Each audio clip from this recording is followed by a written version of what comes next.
Hey everyone, Joe here. Well, today I got a gear review of the Neewer SGA-K9 Speedlite accessories kit. Now I have to shout out to Neewer and say thank you for sending these to me, but I do want to let my viewers know this is an honest review. I'm not being paid to do this review whatsoever, but I am grateful that Neewer did send these items out to me.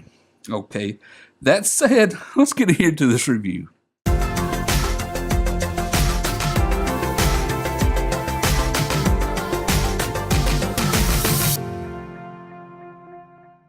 Now, you're probably wondering what this is. Well, this is a whole kit that you can purchase that comes with a lot of accessories, like a little 7-inch dish here that also can be used to a beauty dish. Comes with a few accessories, globes, diffusers, and all this really connects, even a softbox, a snoot, grid, set of barn doors. Nice little kit here. All this connects to this little, Speedlite adapter mount. Now, I'm not going to go in deep on what everything does and give you examples. I made a video last week, which I'll link in the cards as well as at the end of the video. If anybody's interested, so you can see a full overview and a little tutorial on how to set everything up. So do check out that video if you're interested in these items, as far as finding out more about each one of them individually and seeing a few photos and stuff that you can actually take using these items. But this video here is just kind of more me talking about the quality of the items and really what I think about them in general. And I want stuff that I didn't cover in the actual tutorial because it really didn't fit in the tutorial. So anyway, nice little bracket here. Now these are plastic, but they do fit tight. They're made quite well, and what they do is they clamp down on the head of the Speedlite. And I got one of my YN560 Mark IVs here. And it's basically you put it in, and when you get it fit about right, you just kind of tighten this down. And like that, you don't want to over tighten, mind you, because you don't want to crack the Speedlite head or something, or jam it up, or do damage to your Speedlite in general.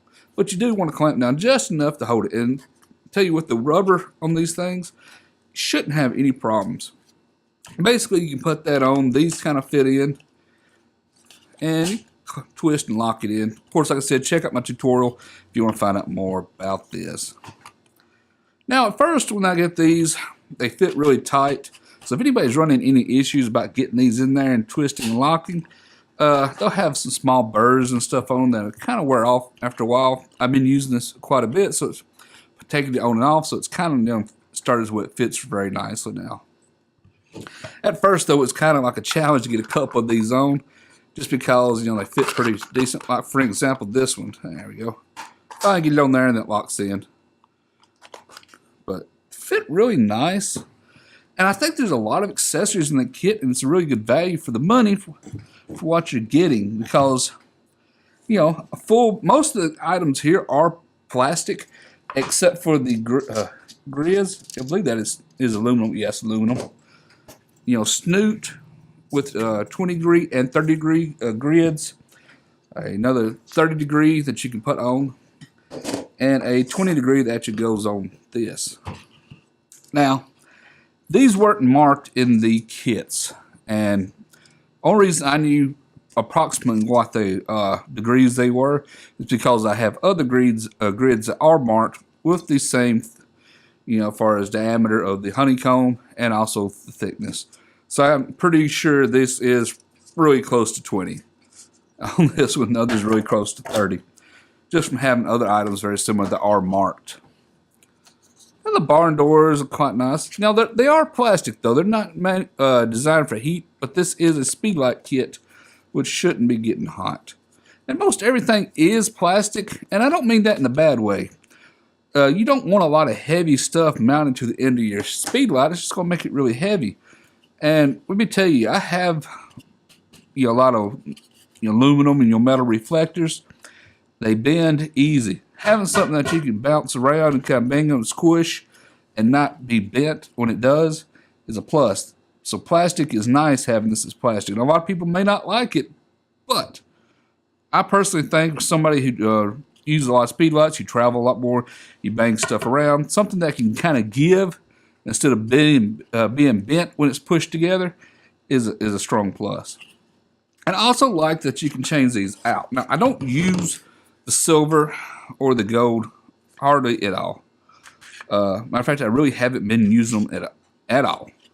Just because I like the translucent diffuser, little white translucent one here, because it really knocks out that light as far as a hot spot. Then blast it over to the side, still give you some nice, detail and rich. So it's just really nice little combination here.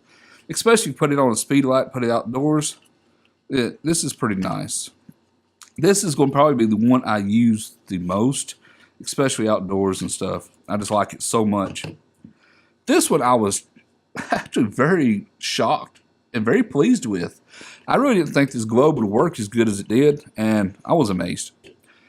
I got some really soft images just sticking this on the end of the Speedlite and leaving it on camera. I know these work really well. A lot of people use these, especially indoors. You just pop that up on Speedlite, pop it straight up, and the light hits it, goes out everywhere, bounces off everything. Works quite nice. And a lot of times if you run into power issues, you can point it forward because a little bit more light is going to travel this direction. But pretty much, it's kind of like angle it up like this or something. And it works quite well. But like I said, I was very pleased with the results so much. I actually will be using this one quite a bit. Especially like with events or something, or if I get talked into doing more weddings, which I really don't like doing. Now, this other big thing over here was a little softbox.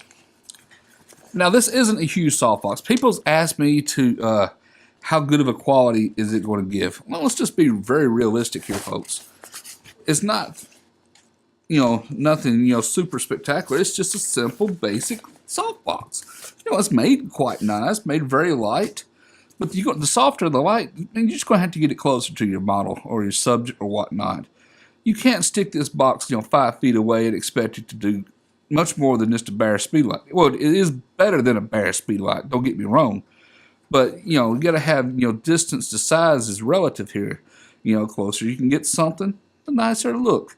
So if you got this one, basically right here, or if you had, say, for example, a, 2-foot softbox at arm's distance, it can be pretty close. So if you're doing a tight headshot, you could put this in right here and get some nice images. Because this is bigger than your side of your head, face and everything. So this is going to give you some soft light. And it comes with this nice little bag too. So after you get tired of using it, you can break it down and put it up. Now what I really do like about it is it's small enough to put on the end of the Speedlite for like macro photography. A lot of people like to go outdoors and take photos of insects and bugs and stuff. And the problem is a lot of times you have to use a higher ISO because you got to use a smaller aperture, to get more depth of field so you can get everything in focus as much as possible. And you're fighting camera shaky. It's just a lot. You hassle. A lot of people have went to making like these dual Speedlite setups to mount a Speedlite on each side of the camera, and they can be flimsy if you buy the ones online. And if you make one, you got to have some, crafting skills. Not everybody does. I think this would be a good little balance because you can still put this on your camera and it stayed just enough out of the line here that you can take some photos and stuff, especially if you got like a 90mm macro. This would be pretty decent. So you can take like photos of insects, get a nice soft light without everything being too harsh. So really do consider like this if you want to try macro work. But like I said, you can still take portraits with it. Just get it close enough. Yeah, close enough. As long as you just keep it out of camera frame, you're fine. And it all breaks down everything real quite nice. Even got a little, let's see, 30-degree grid. What else have I forgot? That's really about it. Like I said, the only thing I really think these could be a little more translucent. If I was just nitpick on anything, because these are supposed to be wide angle diffusers, but this really knocks out about 1.5 stops of light just because of the thickness they are. So if I had anything bad to say about it, it would be I wish those were a little thinner. That'd be about it. And I don't know, somebody's probably shot thinner? Yeah, this could be a little thinner. But other than that, overall, I think the kit's really pretty decent, and I really do like it, and I'm really thankful Neewer did send this to me. Now, like I said, Neewer did send these items to me, but this is all completely an honest review. I'm not being paid to do this review whatsoever. So I am thankful for Neewer sending them. I really do appreciate it. Really nice kit. I really do like it. If anybody's interested, do check out in the description below. I have it linked down there. And of course, like I said, if you want to find out more about each item and see a little bit more details about these, do check out the tutorial I did showing you how to set everything up and kind of give you some photo examples of some pictures I took with these to give you, an idea about what you can do with these.